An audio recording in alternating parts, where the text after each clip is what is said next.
because I know Janelle had contacted me. She has to work tonight. And so, you know that, and then maybe I can send the meeting to other people too. I have turned the chat on because what I want to do is actually mute everyone. That way, if you have a question and you want to put it in the chat section, or if you want to just hold on to it till the end, that would be great. That way, I can kind of go through what I have to go through. I made, there's only 2.5 pages of notes, so not bad for me. I really wanted to kind of make this meeting just about starting school and how things are going to look. But there's some other issues with the class that I really kind of need for you guys to know about. So I'm going to start with those, and then we'll go into, so you'll be getting this. This is your COVID handbook goes into a little bit more detail about than the email that I sent. And it also has a section in the back for classroom volunteers, again, to go into more detail than you've had so far just with the email. So we are in a couple of tough situations. The overall school, we've had several drops, which is not surprising. We have people who are pregnant, who are going through cancer treatment, people who are working on the front lines in ICUs that don't want to risk exposing us if they get exposed, since they're very, very, very, very high risk, and various other things. And so at this point, our Monday, Wednesday, Friday class currently, and again, there are people who haven't joined us, so I was hoping this meeting would kind of set the standard for this is who is in the class. So hopefully I'll hear from the people who aren't here right now, so that we can get our numbers set. But we total out of a potential 40 students, we have 27. And so the big thing that you can see from that it would affect obviously is our budget in regards to tuition income. In regards to that, we are paying our aide, Amy Turner, to work every day in this class. She's not going to be working in the Tuesday, Thursday class, but she's having to work every day, and that's obviously an expense because of our lack of volunteers, which is kind of the next issue. And then also pretty certain that we won't be able to hold our usual fall festival in October, which is our huge fundraiser that, you know, last year brought in over $10,000. So we're going to be taking a look at our budget once we have our numbers set in stone, kind of. You'll be required to sign in blood that you're coming, so that we can try to figure out how we're going to hopefully go about keeping Happy Time afloat. Our volunteer situation in this class is we actually, and thank you, Erin, for being a volunteer. That's awful. You're jumping in with both feet as a new dad. And so we have either 5 or 6, depending on whether Gwen comes back or not. And she's not here right now, and I haven't heard from them. So, which comes to, and sorry, Heaven and Erin, this is all kind of new for you, but with 3 days a week using 2 volunteers, well, in the Monday, Wednesday, Friday class, there are, because we have Amy full-time, 24 shifts to fill each month. With, say, 5 volunteers to staff at a 1-to-5 ratio, which is the parent-co-op ratio, that gives us 15 shifts. So you can see how short we are of being able to operate at that 1-to-5 ratio. If we lose another person and go down to 15, we can go with 1 volunteer per day. which we can do with what we have, but there would be kind of doubtful that we'd be able to cover our sub shifts. So some potential solutions are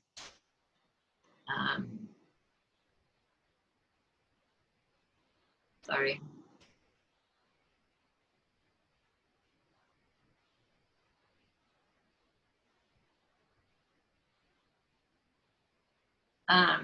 Some of the solutions would be potential. We'll have to kind of go into this more probably when we have our volunteer meeting. But if there isn't a sub and somebody is sick, school would have to close. So that's one scenario for that day.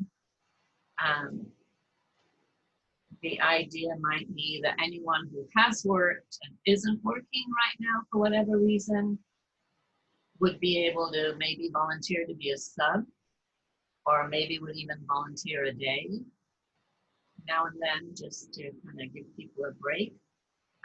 One thing we can't do is hire another aide, obviously with the fall in income. We can't do that. So we will be figuring all that out. We will figure it out. It'll be okay. And I know that you will all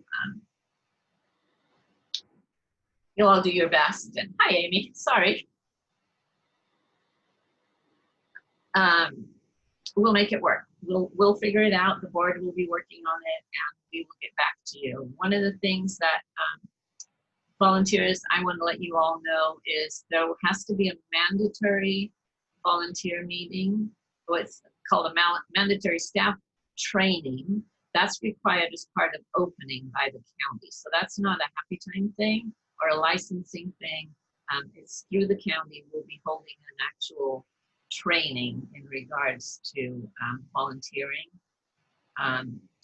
so that everybody's on the same page with all the different protocols. And that'll be sometime in August, the volunteer training. I want to let you guys know about that. And anybody will be welcome to sit in on it so that you can see exactly what the staff and volunteers will be doing. Renee is our, there she is, she's waving to you guys. Renee is our class rep that does the scheduling. So once we've had a meeting and try to figure some things out, she will be contacting all of you to start that process of scheduling. We also usually have an orientation meeting in August where we all get together, and it's a big meeting of giving you all the things like handbook, t-shirts, sign your contract, all of those kind of things. That we'll be doing that in a different way rather than have everybody on site.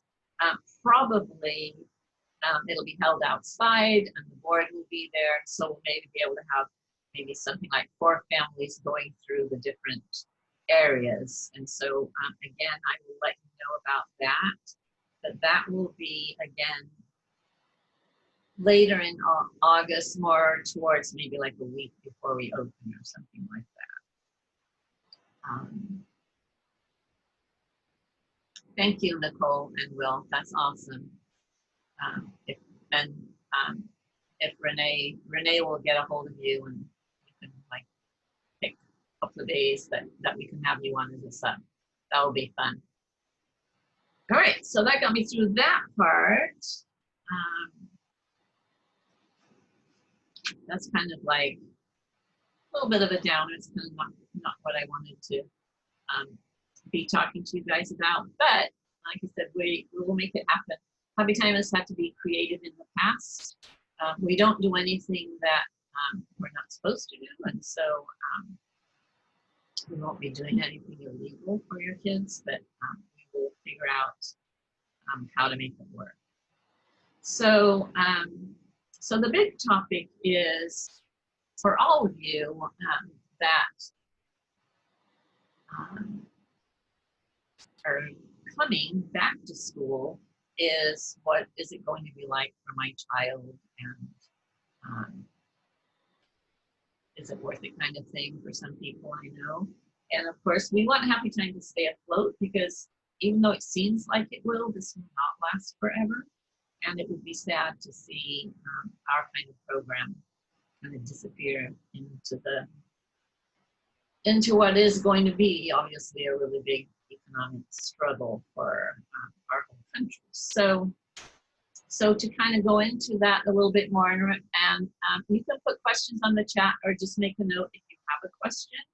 I'm going to go through, well, I'm not going to go, I'm going to show, kind of flip through that with you, but I have a bunch of notes that I wanted to share. First of all, our regular school handbooks, those of you that were here last year are not going to get a new one. I'm going to try and save a little bit of money, and so new regular handbooks will only go to new incoming families. So I know your handbook is, you know, right by your bed where you look at it all the time. And so you know right where it's, oh, look at Marja, oh my gosh. We only made a couple of changes, and so it's definitely, it would also be a waste of paper to reprint all of those pages just for that. So that will, that's one thing that we're kind of doing. So you'll get, if you're not a volunteer, you'll get this in with your regular handbook. Not, I'm sorry, not with your regular handbook. You'll get this at orientation, but those of you that are volunteering in the classroom, I'm going to mail this little packet out to you guys so that you can look through it and then have it with you when we do our volunteer training. So everybody saw the plan that I emailed out to you. We had to, again, as part of that county opening, come up with a, you know, in quotes, plan of procedures and policies. So that was kind of the nuts and bolts of everything. And so I just wanted to go over some more aspects of that. One of the things that I've been involved in some Zoom meetings with other preschool directors from around the county. And one of the things we've talked about that is a really important part of this is that you need to know and explain to your child about how it will be different. And I'm not too worried about that because kids all by now, they know all about this. They all know whatever their term is for it. My grandkids that I'm helping take care of call it the sickness, or whether they call it the virus or whatever it is. They know about it. They have masks. They know things that have kind of gone away out of their regular life. And so, and kids are very, as long as we are positive, low-key, calm about what you're explaining to children, they're really great at just going with the flow because they look to you for that leadership. So it's going to be important to explain to them, don't do it now, don't do it next week, don't do it till right before, not the moment before school, but if you're talking and getting ready for school, right when it's almost time, how, especially for those coming back from last year, it will be different when they arrive. So that new check-in procedure, again, is to keep them safe, and I'm sure you've all talked to your children about that. And so let them know, teacher leader will be at the gate. I will take their temperature, go over that little checklist with you, and then they will go off to play, and you guys will just wave goodbye. Because one of the ideas of having that way, and that's mandated. We have to do all of the things that we're doing are mandated. I haven't made any of this stuff up because it's really tough for me. It's like the opposite of everything that I believe in. But so it's mandated in order to just keep who is coming into the even though you'll all be coming in at some point in time, especially our volunteers, but numbers wise, it keeps down who is on the campus, and so numbers on the campus. So we want to have an upbeat attitude at home. We will at happy time, we'll make it silly and fun, and you know, things to make sure they know is that we can do this at happy time. Let them know you know, yes, we can do it. Teacher Nita will always take care of you. Teacher Amy will be there every day, so she'll be a really regular face. You'll be safe, you'll have fun, and it won't always be like this, even if we kind of make you think it will at this point in time. But so upbeat attitude and a can-do attitude, and I'm sure you've been doing that with your children, because why would you want them to feel fearful and not in a great frame of mind? So coming in, doing all of that in the beginning anyway, will probably be a little bit time consuming. So again, your help with that, making sure that while you're waiting, you can wait in your car if you like. I mean, this unfortunate thing for us is we don't have a parking lot. So you can line up on the sidewalk as long as you're socially distanced. That way you can talk to people, or you can wait in your car. And basically when you see, so for Heaven and Aaron, when you come into school, it's through a little gate in our fence. That's how you enter the property. And so that's when you see that there's a space, obviously move forward, and we will, as quickly as we can, get everybody checked in. One thing I want to make sure is that we're doing this rigmarole. Don't forget to sign your child in. That's going to be as important as ever. I'll still have to be the sign in and sign out police, but be sure to remember to do that, because I'll be noting down the health check on that clipboard. So the board discussed opening the gate at 8:50 to kind of give more time to get through that process, so that, you know, gosh, it would be awful if you were still there at 8:15 when you come in. Your kids would be going crazy. So, and we'll get used to it. It'll be fine. they will get used to it. We will get used to it. And of the preschools that are open, the directors say it's really going pretty fast, especially because every day it's the same questions. And obviously, if any of those change, the answers to those questions change, the health check, you won't be there. So, right, you'll be staying home. So it goes pretty well. For inside school and playing, did you guys all get the photos that I sent? And so you kind of see we move furniture, we move stuff out. We've got it set, and actually the smaller enrollment makes it a little bit easier with that whole social distancing. That will be spread out. We're going to, again, on recommendations from everybody, OSHA, CDC, county, and licensing, try to be outside as much as we can. And we're really fortunate in September, usually in October, to have really nice weather. They recommend that. Obviously, kids will be able to play inside if they want to. The things that will be inside, the only things missing really from inside are the wind tunnel, because we can't easily disinfect feathers and things like that go in the wind tunnel. The ball ramps would be really time consuming to disinfect.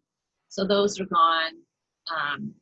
But everything else is there. I swapped out the wooden trains for the Duplo train, and there's 3 sets of trains and tracks, so that, and that's how it is with a lot of the toys. There's a couple of boxes of this toy and a couple of boxes of another toy, so that when kids are done playing, we can just kind of take those away and replace them with the ones that haven't been touched.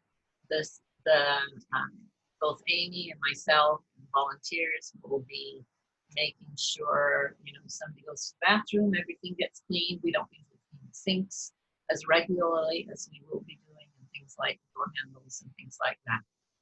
We will be on it.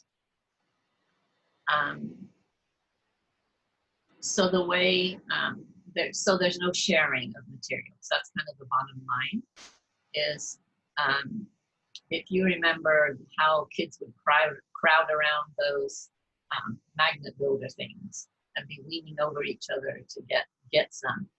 That's what we in the classroom will be preventing happening, and that's because you can say, oh, take chairs away. That doesn't mean a whole lot to preschoolers. They're happy to stand there and climb over you. So it'll be quite a bit of managing, but again, it's something they'll get used to, and there's plenty for them to do. Just like any time they can't have something right away, we'll be just teaching that language. Let's see what we can do while we wait, and we'll get a turn. But most things have dual sets. The things that we can't do anything about are like the dollhouse pretty much stays the same. I've got a tub of extra food and plates and things for the playhouse. So we put a lot of time into trying to make it as inviting as possible and making sure that there's plenty to do. And if we're outside, it's pretty much the same. The things that are gone outside are the water table, because we don't want 5 or 6 kids standing around the water table. The sand table inside is gone for the same reason. Amy, what else is gone from outside? Oh, the outlast blocks we won't get out right away. The basketball hoop. Yeah, the basketball hoop. Yeah. What else? That's about it outside, right? Basketball hoop. Yeah, everything else will be fun. Everything's there. Yeah. And I hope at some point in time, once we get this all down about the whole disinfecting constantly, we can get out the outlast blocks, which the 3-year-old class last year didn't see at all. So usually they come out at the end of the year to be introduced to them. But so hopefully those will come out soon. Like that. Play-Doh is one thing that we're not decided on yet. Each child will get their own individual pencil box, which will have pencils, crayons in it for them to do if they want to draw or color. The art area really remains much the same, other than, again, it won't be 6 kids at the art table. Play-Doh, some schools have done individual Play-Doh sets for kids. And I'm not sure if they use homemade Play-Doh like we do. It's a lot of Play-Doh to make. The Play-Doh that we had out on our table was 3 batches of Play-Doh to go to make those 6 or 7 Play-Doh balls. So to do that for everybody when they may not use it, because it's not quite the same. There's just going to be 2 of you sitting at the table doing it. So one thought I had that I may start it just with this class, because they're more familiar with what's there at school, and see how much it gets used before we introduce it for the 3-year-old. So I'm still back and forth on that. Because once we start, this is all new for all of us, and once we see how it comes together, then we can kind of make adjustments to what's available, what we might be able to bring back, what we might put away because nobody's bothering with it, and things like that. Snack, you might cheer when you hear this, but snack's going to be very simple. You're not going to have to make mac and cheese anymore or any of that. We just want, because snack has to be prepared and served by one person. So you'll still be bringing snack, but we want unopened containers of, things like crackers, string cheese, yogurt, and again, always fresh fruit. We're going to serve water only at first, so you won't need to send juice or milk. And the kids they'll actually get served. It'll either be plated ahead of time, which I hate doing because that I'm pretty certain will create a lot of waste. Or we may, or that snack person will just walk around and serve, basically a waitress or a waiter. We'll have 2 sittings for snacks so that, again, there won't be a huge crowd. First of all, that we're trying to seat reasonably distant from each other, and also waiting when serving individually like that. So for the volunteers, if you remember last year, you had a table that you supervise. We won't be sitting down. We'll be either help managing kids or cleaning something while a snack person is serving them. So doing it in 2 sittings will make that a lot easier. Which, you know, that's on paper. That's on my piece of paper. But then it comes down to, but I want to do a snack with so-and-so, and, you know, we'll be as flexible as we can. Usually in this class, we have our teacher-directed activity centers and the Monday, Wednesday, Friday class, and we're not going to be able to do that. Obviously, that involved an adult leading a table of 6 children to do an activity. So what it will look like more for those of you that have experienced it before in the Monday, Wednesday, Friday class is depending on where it is. If it's an art activity, we'll feed probably 2 or 3 kids through at a time on both of those tables that are in the art area. If it's more manipulative or pencil based, we'll do it in the manipulative room, again, a handful of kids. They always make their name cards that go, they all will get little daily jobs in that class. And so there's things that we'll still be doing the same curriculum, as long as I remember to get it ready, because I'm so overwhelmed with all of this paper that I have that I keep reminding myself, we still got a plan for, so the centers will be different than normal, but the nice thing is most of these kids don't know what normal is in the Monday, Wednesday, Friday class anyway. So I don't think it will be a huge, this will be their normal.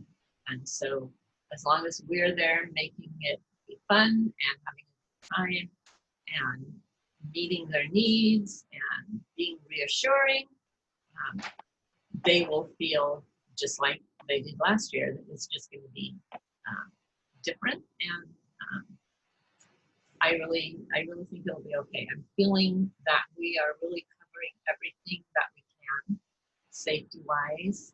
And as long as families on the other side of the fence, when you're at home or whatever you're doing with your family or your work, you know, we just would hope that families will be responsible and conscientious, so that when you're coming to the gate and in the gate, we're having that same sense of safety and things are being taken. So I wanted to show you, so the first page in your little handbook is going to have in it the morning health check that you do at home. Make it as fun as you can. You're going to take their temperature and make a note of it. And then you will assess their symptoms just like I will at the gate. And I have a little bit of a hard time of doing it twice, probably within an hour or so, but there must be a reason for this mandate.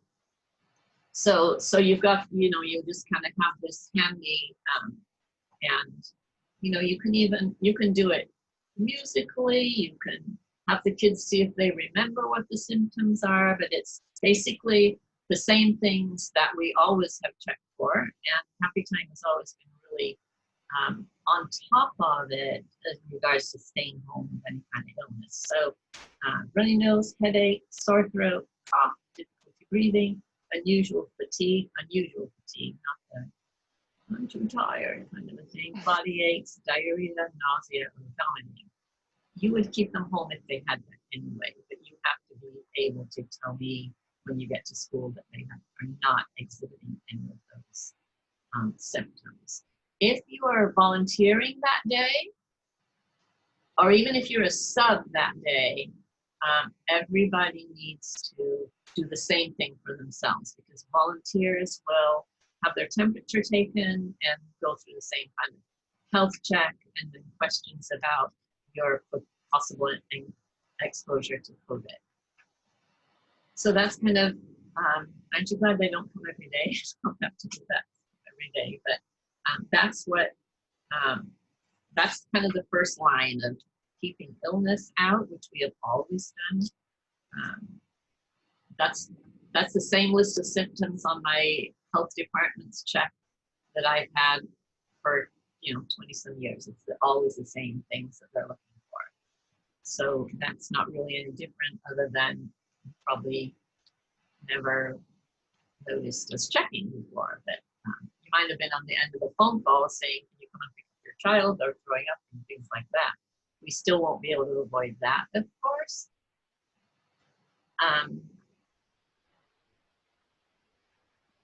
Okay, Sarah said, do you have to ask the kids those questions, or can you just ask the parent? When they come in the gate and they come up to me, I will take their temperature, and it'll be a kind of a mutual thing. So it won't be them on their own, you'll be with them. And yeah, basically I'll be, one of the issues is that just for, I'm not really sure what's behind it, but they don't want us to say, did you do the health check, and have them say yes. So it's repetitive, but I'm thinking that there's got to, and I always hate to say it might be liability, but I'm not really sure. But they don't want you to come and me say, oh, did you do the health check? And you say yes. And then 5 minutes later, I'm wiping your child's nose. So, and you have to understand these rules are for all preschools. Like I said, Happy Time is not typical in that they're not here all day. They're not here every day. We really never run into big health issues. One of the kids will get a cold, and then some kids will get the flu, but we don't have big, big things running through Happy Times. But this is across the board for all preschools. So, yeah, basically, I'll be asking the kids that if it's uncomfortable for them. Like I said, our plan is just to make it fun and silly, and they want to get in and play, so we'll be doing it the best way that we can, but following the instructions from the county. So I think I've kind of covered a lot of the first things that are in here. Snack. Oh, on your assigned snack day. So when you bring snack, you get to come early, because again, we don't want to take up time once kids are in with sorting out snack. We'd like to get it done before 9. So you're welcome to come really 8:45-ish with snack, and we'll probably see that you're here, or you can just let us know that you're here, and we'll let you in.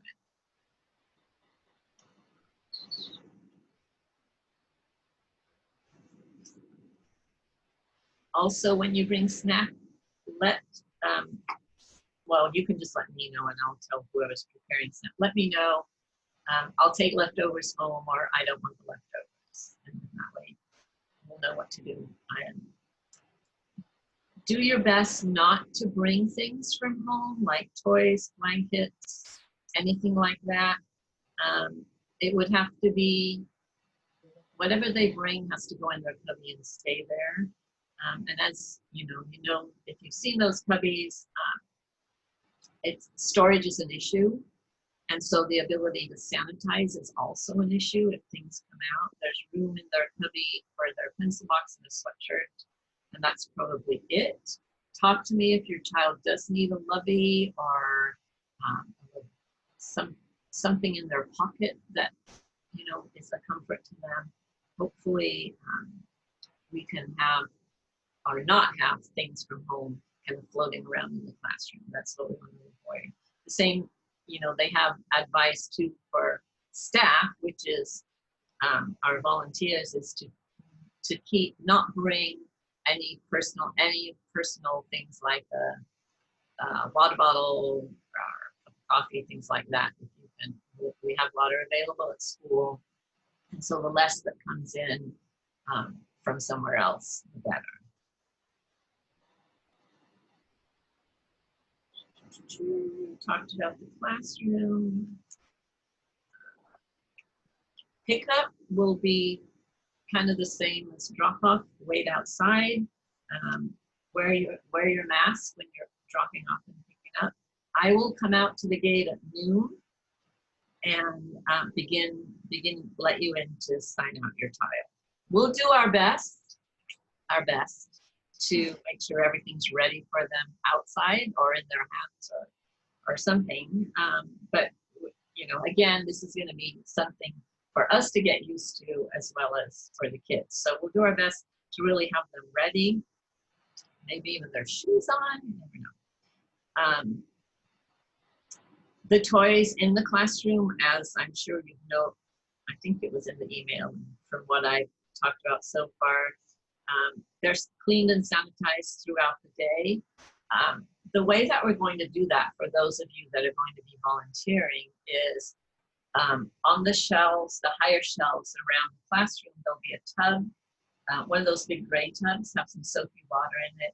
Say somebody just got through playing with the plastic teddy bears and they moved on. Those teddy bears will be kind of scooped up and just dropped in the tub. And we'll put out new teddy bears. Same thing in the art area, paintbrushes, they'll just get tossed in the tub. And other toys. The only thing that won't be tossed in a tub of soapy water are our blocks, because we don't want to get those that wet, but they'll go into an empty tub. So then at the end of the day, our plan is for the volunteers, or if we only have one volunteer, is that we would ask you to vacuum and mop, maybe clean, maybe sanitize and put away the trikes, tidy up outside. And Amy and I will be staying to do all of the cleaning and sanitizing of the toys. You will not have to hang around to do that. We want the volunteers to kind of be able to just leave. So it might be vacuum,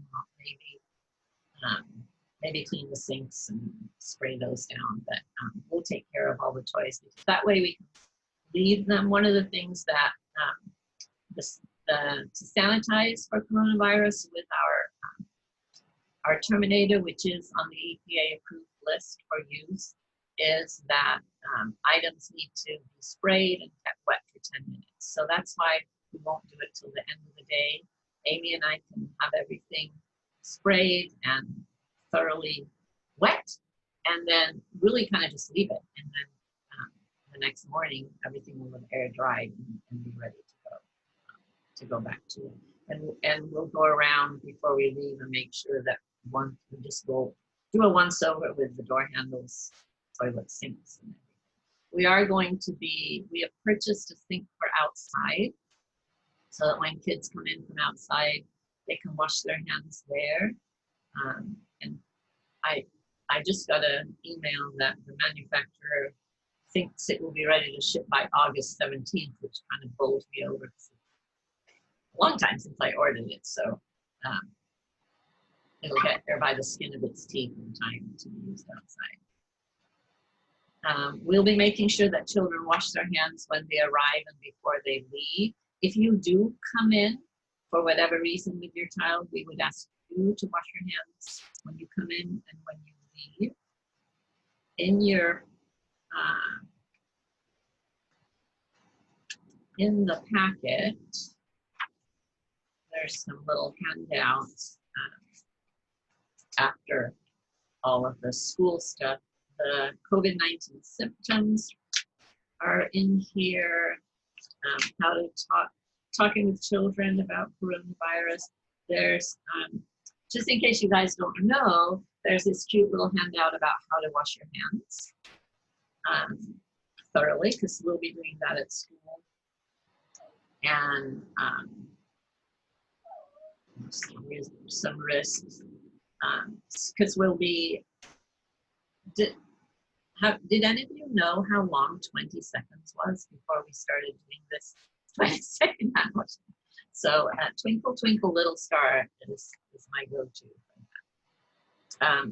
So, and of course, I'm sure by now you all know that you know, there's lots of information out there on the CDC website and our county website, and more information than probably we would want So that is that. You guys can unmute yourselves if you would like to ask questions or just say something. I have a question. Yeah. It sounded like you weren't sure if the kids were going to be required to wear masks. Do you have? Right. We don't know yet. Yeah. I'm waiting to hear back from Slow. The wording from licensing was ambiguous. The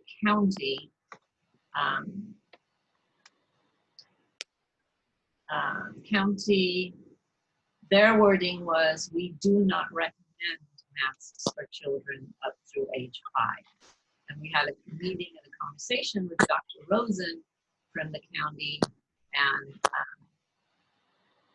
and then like 2 days after I got written confirmation of that, we got the updated thing from the licensing that has the wording that went out on the email. So, so yeah, we don't know at this point in time. Do you know when you'll have an idea? The lady that's in charge of all of these communications was going to try and get a hold of them today. Oh. Today, Monday. So this week. I would say, 100% of the directors do not want children to have to wear masks.